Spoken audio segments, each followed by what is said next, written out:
I mean, I wanted to marry Harry, you wanted to marry Harry, you wanted to marry... We all wanted to marry Harry. We've already seen the incredible twists and turns of Meghan's life that led her to Prince Harry. She's devoted her time to good causes. I don't think it's right for kids to grow up thinking these things. Risen to stardom. When she landed the role in Suits, Meghan became a legitimate, bona fide celebrity. And mix with the London set. She was sitting in the royal pretty much. She's like an arm's throw away from Pippa Middleton. We've charted the incredible journey that took her from the streets of LA. I'm a California girl, born and raised. All the way to the doors of Kensington Palace. It really has just been a fairy tale, hasn't it? She's won the heart of her prince. Harry, when did you know she was the one? Very first time we met. And got that ring on her finger. It was a true marriage of Hollywood royalty with British royalty. But it's still a long walk to the altar. And until she sails down that aisle, nothing is guaranteed. She verged on the political. The royals don't do that. All sorts of problems were coming Meghan's way. From disapproving family members... You are interested in helping those less fortunate than yourself. It really should begin at home. To fallout over the invite list. Have you got an invite to the royal wedding? Have I? Yeah. Not that I know. So how did Meghan take on her critics and ensure the path of love ran smoothly? She does what any of us would do. Hashtag ignore, ignore, ignore. If you fancy bagging a prince, tonight, our step-by-step guide continues as we open the next chapter in the story of Meghan and her prince.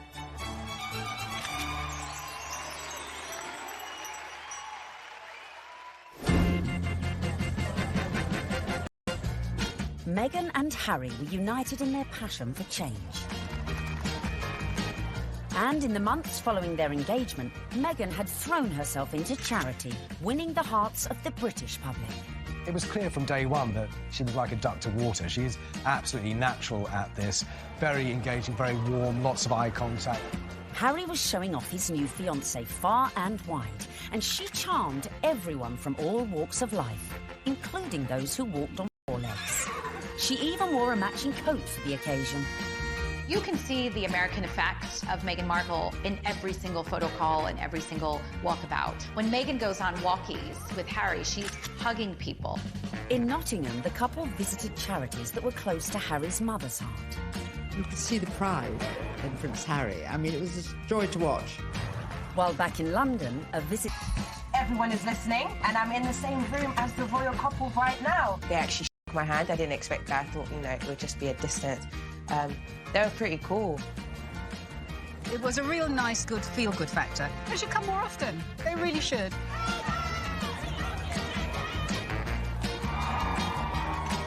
Slowly but surely, the British public was falling in love with our Meg. But would this be the case with the in-laws? The next step in Meghan's journey would be getting to know the firm. And the hotly debated topic of her background was never far from the fore.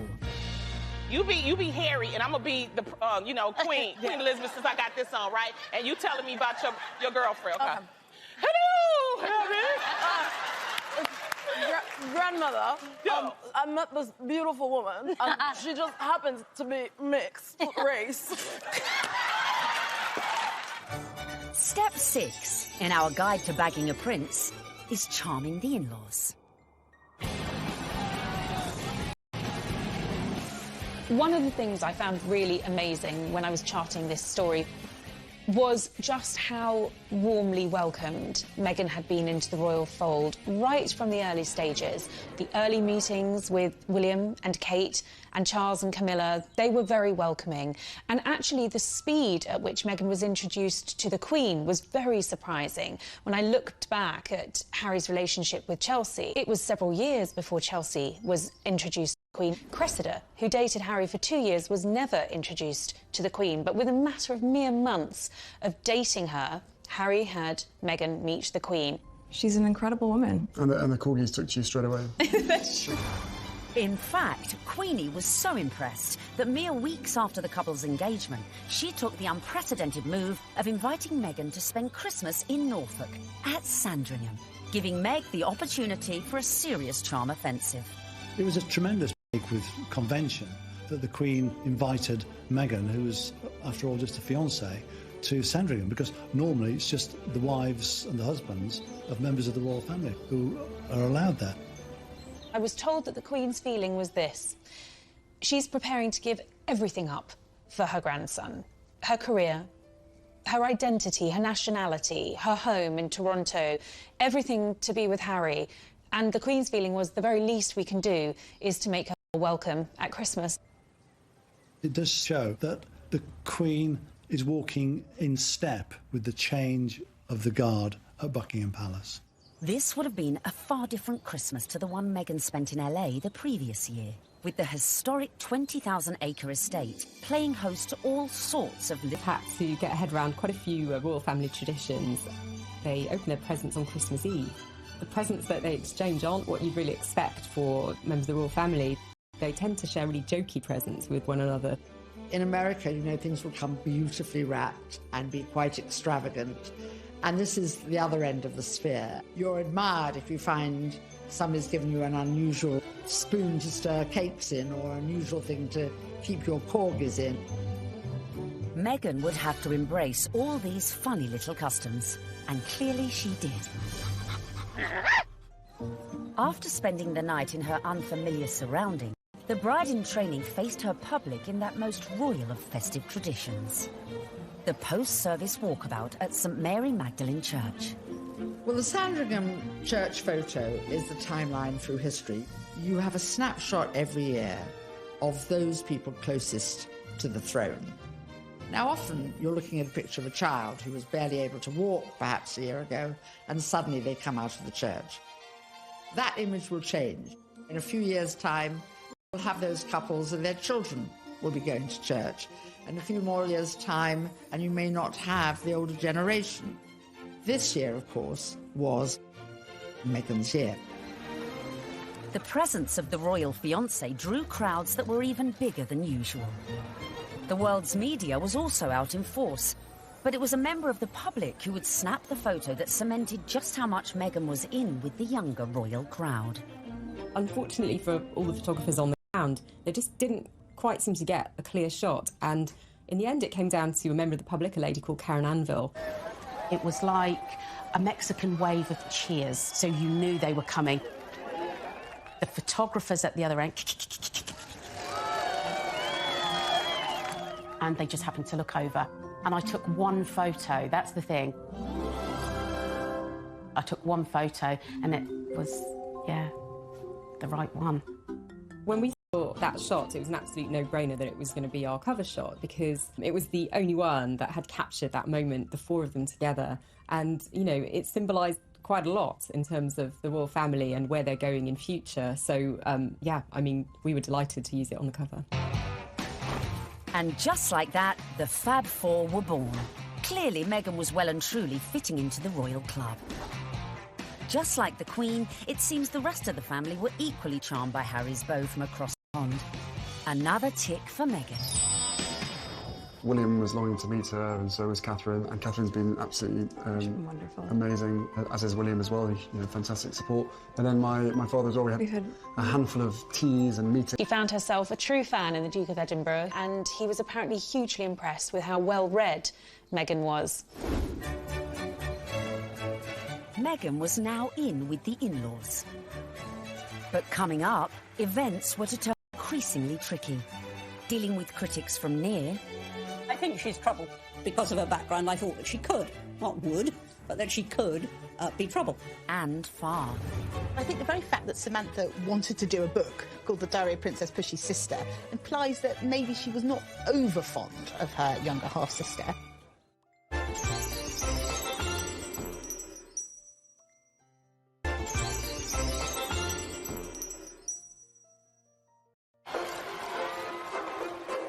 Meghan was proving popular with the in-laws, the friends, and was now conquering the British public. But what to do when you find out not everyone likes you? I don't know about this Meghan Markle. Yeah, she's too confident and self-assured. You see what I mean? This water feature's shit, isn't it? Yeah. Oh my God, I thought I was doing so well.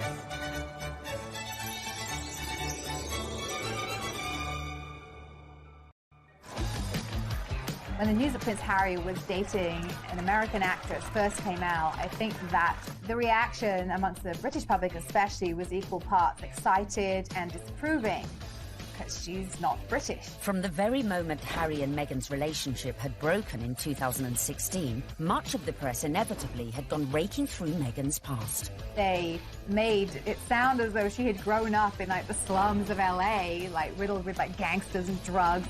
With some reports focusing on the breakup of her parents' marriage and her relationship with her half-siblings. Time is 7 minutes. Harry didn't help matters when he went on to guest edit BBC Radio 4's Today programme. It started well. Morning. Very good to see you. He got some of his mates on the show, like this guy. Okay. Do I need the British accent? But if you start using long pauses between the answers, you're probably going to get the face. Let me see the face. Oh, okay. But during the course of the programme, Harry answered one question about Meghan. It was your future wife's first Christmas with the in-laws. How was it? She really enjoyed it. The family loved having her there, and it's the family that I suppose she's never had. It's the family that I suppose she's never had. But Harry's comments did not go down well with one member of his future wife's family. Meghan's half-sister Samantha was very cross with what Harry said on the Today programme about the family not being close or a normal family. Samantha tweeted that that was really not the case, and she defended their family as a normal family, a close family, a loving family, and didn't understand what Harry was talking about. A book called Diary of Princess Pushy's Sister. I think the very fact that Samantha wanted to do a book called The Diary of Princess Pushy's Sister implies that maybe she was not over fond of her younger half-sister and maybe is a little conflicted about Meghan's success. There's no bigger media vulture with this wedding than you, is there, Miss Markle? I mean, how you have the gall to come on here and talk about media vultures? You're doing a book called The Diary of Princess Pushy's Sister. You've been trashing her for 2 years, you little vulture. I've made it clear in several interviews that you can't judge a book by its cover, and similarly, you can't judge a book by its title. Samantha also criticised Meghan's charity work. If you are interested in helping those less fortunate than yourself, it really should begin at home. Could all this bad publicity derail the wedding? And just how should Meghan respond to this particularly barbed attack? The temptation must have been huge for Meghan to have responded to the critics, who were, of course, her family members. She kept a dignified silence. I mean, you've got to feel for Meghan. What would you do if your family were being an absolute nightmare? It is seriously embarrassing. So she does what any of us would do. Hashtag ignore, ignore, ignore. But would Meghan be able to keep her composure in the face of her next critic? A certain ex-Tory MP, a die-hard royalist, who voiced her doubts about Meghan, not in private, but in the most public setting possible, the celebrity Big Brother house. OK, let's take a vote. I think she's trouble. How long do you think she's going to be? 5 years, 10 years, 20 years? Why do you think she's trouble, Anne? Background, attitude, I worry. She's older than him? She's been married before? Yes. I add it all up and I'm uneasy, but there we go. Quite frankly, I was shocked when Anne Widdecombe said that what she said. I mean, I've always thought that she was a sensible woman. She seems to be jumping to conclusions without looking at any evidence. The ex-minister's comments sent the Twitter sphere into meltdown. When I was on Big Brother, I was called every and every ist going. I was homophobic, xenophobic, racist, sexist, misogynist. Nothing I said could have been remotely construed as racist by any sensible observer. I mean, all I said was I thought that because of her background, and I was thinking of freewheeling Hollywood background, you know, former marriage, all the rest of it, that because of her background, I thought that she could, not would, but that she could be trouble. She had, I think, the older generation's view of this is an outsider, a foreigner coming into a very British world. The thing that all of us have to do is adapt. We're in the here and now. Embrace. But one woman who was not prepared to embrace was Jo Marnie, girlfriend of then UKIP leader Henry Bolton, who sent a series of racist texts. Even then, Meghan kept quiet. The royals' mantra is often put up, shut up. You Can't be seen to always answer back. You do have to put up at points. So actually her approach, maintaining that dignified silence, not justifying or even giving any credence to these claims, some of which were really quite unpleasant, well, it was a very royal approach to things. Look, Meghan is showing the makings of a true princess. You've got to have that decorum. You've got to, on some occasions, actually, you know, keep silent and pick your battles. Even more flack came Meghan's way when she took to the stage with her potential prince, his brother and Kate at the Royal Foundation in February 2018. People say, well, you're helping women find their voices. And I fundamentally disagree with that, because women don't need to find a voice. They have a voice, they need to feel empowered to use it, and people need to be encouraged to listen. And I think there is no better time than to really continue to shine a light on women feeling empowered and people really helping to support them. She verged on the political when she was talking about women's empowerment, and it was all a bit Me Too-ish. The royals don't do that. And indeed, the day that the royals start engaging in political causes is the day you get a lot of controversy. There is a very good reason why the royals stay off politics, and it's to avoid precisely that. Not everyone shared Anne's view. It's refreshing, because she isn't saying things that are incredibly controversial that we actually wouldn't stand by or back or believe in. These are really important points, important issues that she's raising, especially when she's touching on feminism. But was Meghan risking her relationship with the royals and the public? She's clever. She's using her voice in a good way, and she has actually been backed by the palace. But still the criticism came, and the palace had to release a statement defending her. Was this one step too far? This is the first time that we've heard anyone associated with the royal family talking about those campaigns. But Kensington Palace stressed that it would have been impossible for Meghan to talk about issues surrounding female empowerment without talking about those campaigns. Well, I think that by touching on the Me Too campaign, Meghan probably knew that there was going to be some kickback, and indeed there was. But actually, she got far more people saying, this is great, this is what the royal family needs to be doing more of. Phew. Looked like Meghan had found just the right balance to please the palace. So, next step in our guide, embrace your prince's religion. She signed up to the Church of England, of which the Queen is supreme governor. And exactly 100 days after her engagement announcement, Meghan was baptised in the chapel of St James's Palace by the Archbishop of Canterbury. It was very special. It was beautiful, sincere, and very moving. It was a great privilege. Although she had attended a Catholic school in LA, Meg had a Protestant background. Her father was a member of the Episcopal Church of the United States. It would not have been an enormous step, to get baptised, but it was a big step in a way. But I think out of deference to the Queen and to her very strong faith, it sort of tidied things up, and it augurs well for the future, because she will have to attend many, services in Church of England cathedrals. Coming up, Meghan's headed ever nearer to that chapel of love. But the journey would become increasingly problematic. With a guest list to organise... Have you got an invite to the royal wedding? Have I? Yeah. Not that I know. And dramas coming thick and fast from her very own family. All of a sudden, his health isn't good, and he can't come to the wedding. Dun, dun, dun!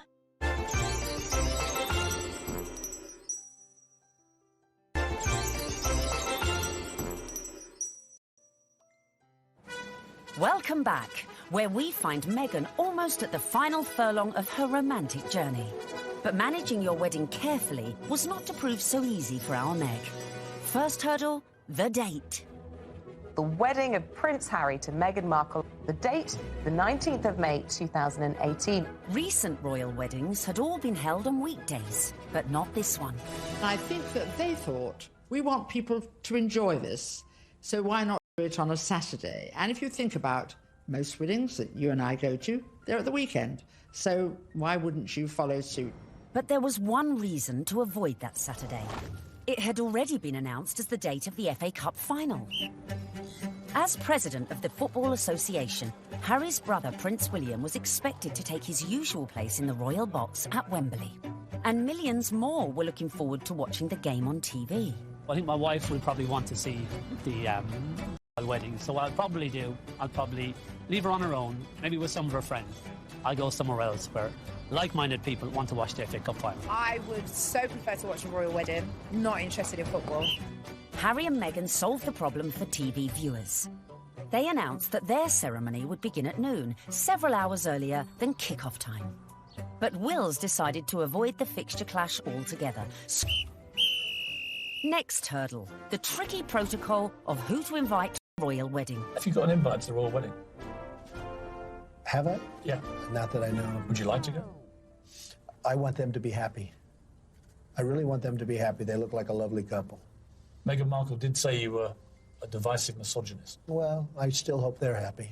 It was a source of quite a lot of amusement for comedians in the US who like to take every opportunity they can to poke fun at him. So Donald Trump is mad because Prince Harry didn't invite him to the wedding, to the royal wedding over there in England. I don't even know why. I don't know why you mad. You shouldn't even be surprised, Donald. Don't nobody like you. The apparent decision to snub the US president may have been a source of jokes for comedians. But according to some sections of the media, it was also a potential embarrassment for the Queen. Could this dash all Meghan's good work? Especially in light of reports that the couple had invited Trump's predecessor, Barack Obama, a friend to them both. But as Harry and Meghan's wedding was a non-state event, that meant the couple could pretty much invite whoever they wanted. This is not a state occasion, this wedding. He can invite his friends and Meghan's friends. He doesn't have to invite Trump. It's as simple as that. So the date was set, the invites were out, the corgis were brushed, and all was looking rosy for the big day, and for Meghan to finally become Mrs. Prince Harry. Until... That week lead up to the wedding was like watching an episode of EastEnders. It was an extraordinary week, completely overshadowed by the debacle over Mr. Markle. We were told that Thomas Markle would be walking his daughter down the aisle. In fact, a story that broke the weekend before in the Mail on Sunday undid all of that. Thomas Markle was revealed to have been staging fake pictures for the press to bolster his image pre-wedding for the reported sum of $100,000. First of all, the pictures are leaked. Her dad is posing for pictures with paparazzi. Such was the embarrassment Mr. Markle felt he'd caused to his daughter that at the 11th hour he pulled out of the wedding. It got so confusing. It was like, is he going to be coming to the wedding? Isn't he? Meghan, I was told, was utterly heartbroken. She said that she forgave him for the photographs and she wanted him there to walk her down the aisle on the big day, and he agreed that he would do it. Until, all of a sudden, his health isn't good and he can't come to the wedding. Dun, dun, dun. Thomas Markle said he felt that the heart attack had probably been brought about by his son to get out of this wedding, and that his sister was nothing but trouble. The whole of the country was talking about this. What is going to happen? And then finally, we had a statement. It was a roller coaster of emotions, in fact, prompted Meghan to issue her very first solo public statement. And very tellingly, that statement began with the word sadly. Must have been really difficult, because in the end, you know, it was announced that her father wasn't be coming. Added to that, parts of the family just descended en masse without an invitation. Former sister-in-law Tracy Dooley, that's ex-wife of the half-brother who just trashed Meghan in a letter, jetted into Heathrow with sons Tyler and Thomas, plus a shed-load of baggage, in every sense. There's more likelihood that I would have got an invite. They turn up, got all the suitcases, you see them having their pictures taken in the airport. You're thinking, what is going on here? Because apparently they either think they're going to get a last-minute, you know, somebody cancelled, you can come to the wedding now, or they're just going to make money off the British media and do loads of interviews. It's all about the... Be a pretty exclusive event. Right. So, I mean, if they feel like they like to invite us, we'd be honored, and if not, we're going to be cheering her on and totally supporting her no matter what. And then on top of all of this, Meghan has to find out that her nephew Tyler is growing cannabis and has even called his special batch the Markle Sparkle. I mean, it was just disastrous from start to finish, and I think actually everyone, not just Meghan, was pleased when they packed their bags and went right back to where they came from. Cue an epic sigh of relief at the palace. Despite all these problems, the wedding stayed on track, which brings us nicely to step 11.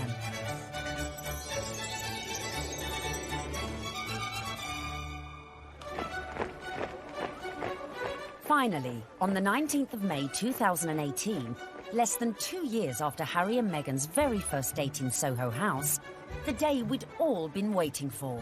The world tuned in for the fairy tale wedding of the century.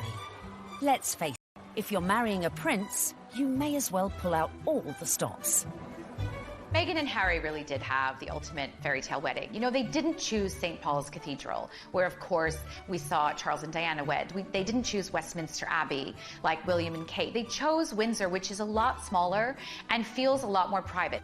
I was there at the wedding on the day, and Windsor felt like literally a fairy tale come to life. Everything was magical.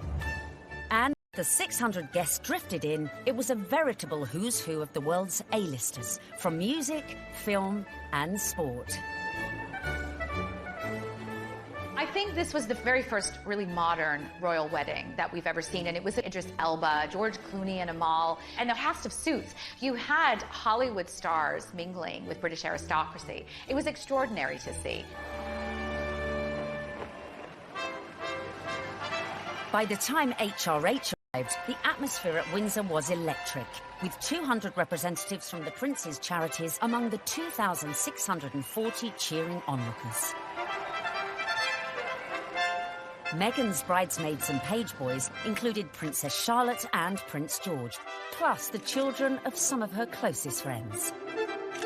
Sporting the uniform of the Blues and Royals, the regiment Harry served in the army, the groom arrived with a familiar-looking best man.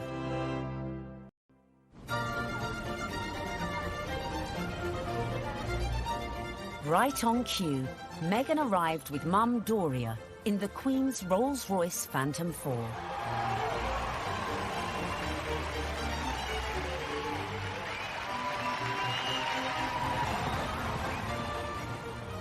The wedding was phenomenal. The wedding was amazing. I mean, we all wanted to see what she was wearing. And we weren't disappointed when Meghan stepped out in a Givenchy dress with a veil featuring flora and fauna from 53 Commonwealth countries. Topped off with her something borrowed from the Queen, Queen Mary's diamond bandeau tiara.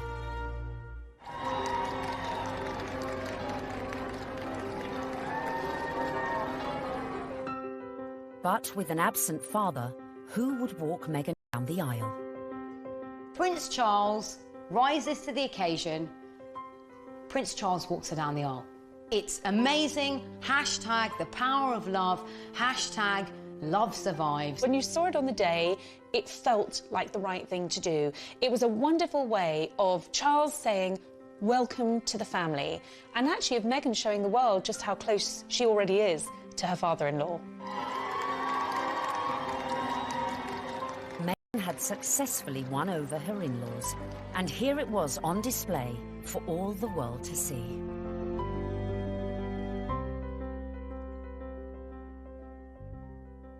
It was lovely. It was really lovely. It felt positive, and yeah, you couldn't help but smile watching it. When the night has come. So, not only had Meghan married a prince, but she had ensured that their wedding would be one that the British public would never forget. And neither would the 60 million who tuned in from around the globe. No, I won't. The courtiers to expect some surprises, but I don't think anyone expected quite what we saw, listening to that incredible gospel choir, which was a beautiful touch and a wonderful nod to Meghan's dual heritage. Stand by me. Stand by me. Inside you've got gospel choir, you know, raising the roof with the music. You've got the Reverend Michael Curry. I think without a doubt, Michael Curry was one of the stars, one of the unexpected stars of the day. I don't think anyone was expecting his sermon. I certainly don't think the royal family were expecting his sermon, because the look of surprise, and I might say bemusement and bewilderment on some of their faces seemed to suggest that they were quite taken aback. We must discover the power of love. the redemptive power of love. And when we do that, we will make of this old world a new world. He started speaking. He just had everybody on the edge of their seats, whether you were there or you were watching it on the television. The room felt alive. I don't think St George's Chapel has ever heard such an effusive address or heard Martin Luther King quoted in that way. There's power in love. Don't underestimate it. Don't even over-sentimentalize it. There's power in love. You know, there is power in love, and if we haven't heard it once, it was drilled into us, so we knew that by the end of his sermon. Oh, there's power in love. Her family weren't there. It was just her mother. But her story, her African-American heritage, that was all beautifully reflected in the ceremony and in the day itself. All these things that are really very Meghan just made you realise how much more the world is coming together. It was poignant, powerful stuff. Meghan, I give you this ring. Meghan, I give you this ring. As a sign of our marriage. As a sign of our marriage. By the joining of hands and by the giving and receiving of rings. I therefore proclaim that they are husband and wife. She'd done it. She'd got the ring and she'd married her prince. Watching that wedding, you know, even if you're not a royalist and you're not a romantic, you really couldn't help but be taken in by it because it was two people that actually seemed like they were really in love, which on any level is just so nice to see.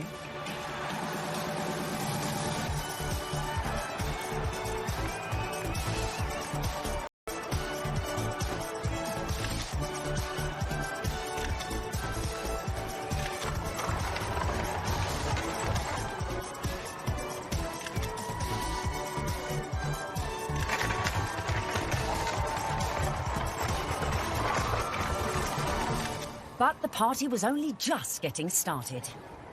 Serena Williams playing beer pong. I bet she aced it.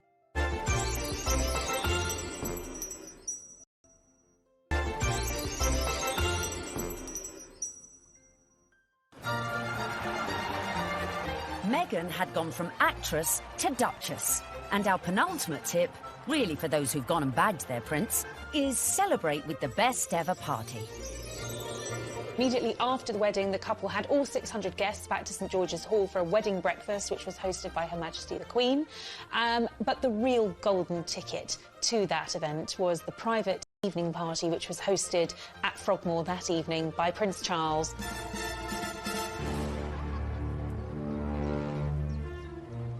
We saw, of course, Meghan's dress for the after party, which was by Stella McCartney.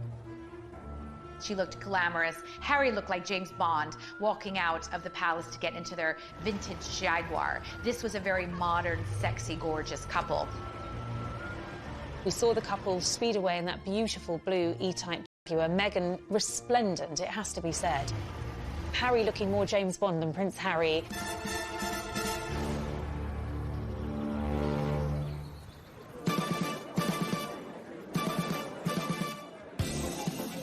Anyone who was anyone was there, sipping on their When Harry Met Meghan ginger and rum cocktails.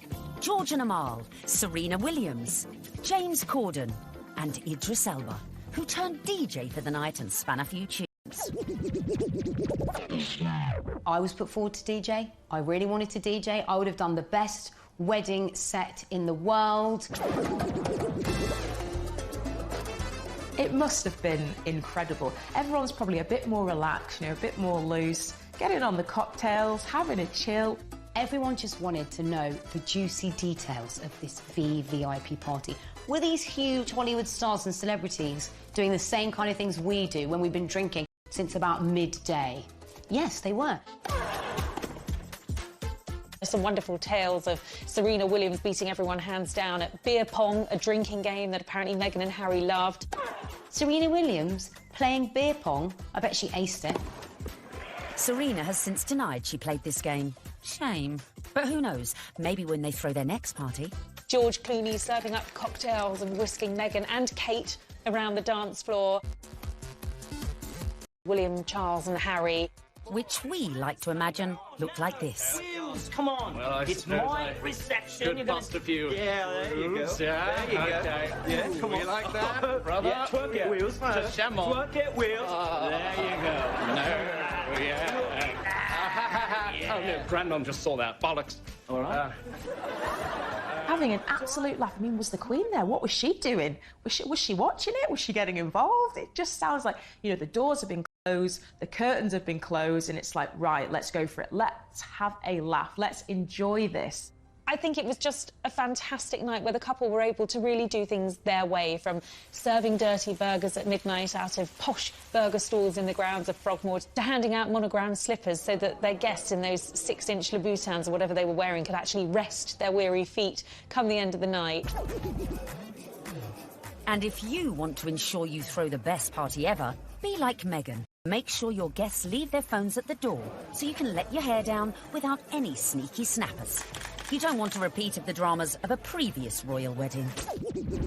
10 years earlier, the same venue had hosted the wedding reception of Harry's cousin, Peter Phillips, and his wife, Autumn Kelly, who provoked a scandal when, unbeknownst to most of the guests, they sold photos of the private bash to Hello magazine for £500,000. Generally, what happens in the private dues stays in the private dues. There are no cameras there, or none of our cameras are there. So what happened with Peter and Autumn's wedding is controversial and unusual. The junior royals host a wedding ceremony, which is where there's supposed to be the private situation, the most private the royals are ever in, inside their own home, for goodness sake. And they thought this was just photographers at a wedding and happily posed and grinned away. And then were quite amazed in a couple of weeks afterwards to see 59 pages of a Hello supplement dedicated entirely to things that they thought were private family shots. I think it went down like a lead balloon with many members of the royal family. Luckily, Harry and Meghan's wedding reception went off without a hitch, but with a bang. One of my favorite details about the whole thing is that Harry and Meghan snuck away at the after party. They went off to be together. And I think that speaks a lot about this couple. They are, above everything else, madly, genuinely in love with each other. Which leads us beautifully into the final step of our Bag of Prince guide. Live happily ever after. What will we see next? I think we will see them both just dive into work. I think there's a feeling about the two of them that they don't want to hang around. They want to get involved with their charities. She seems to be a woman with a mission, and I don't think it'll be. Also are desperate to start a family, and I think it won't be too long before we hear the patter of tiny royal feet. I think that's definitely high up on the agenda.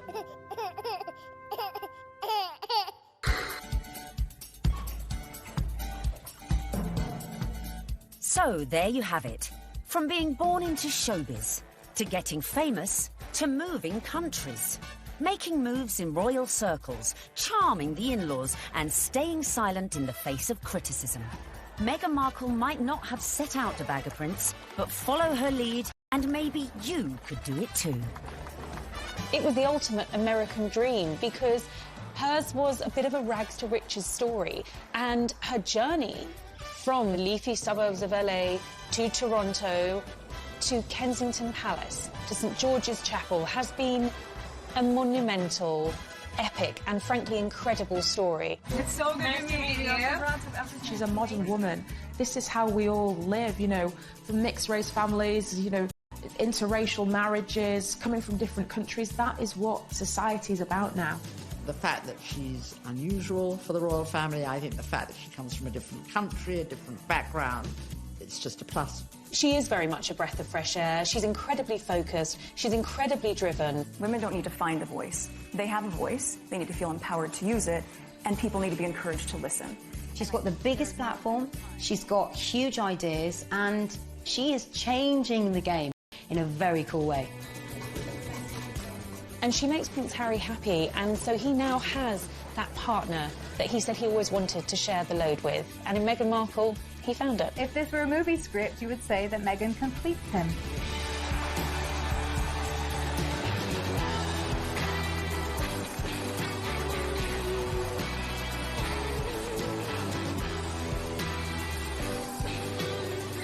It's an incredible rags to riches story. It's amazing. I'm so jealous.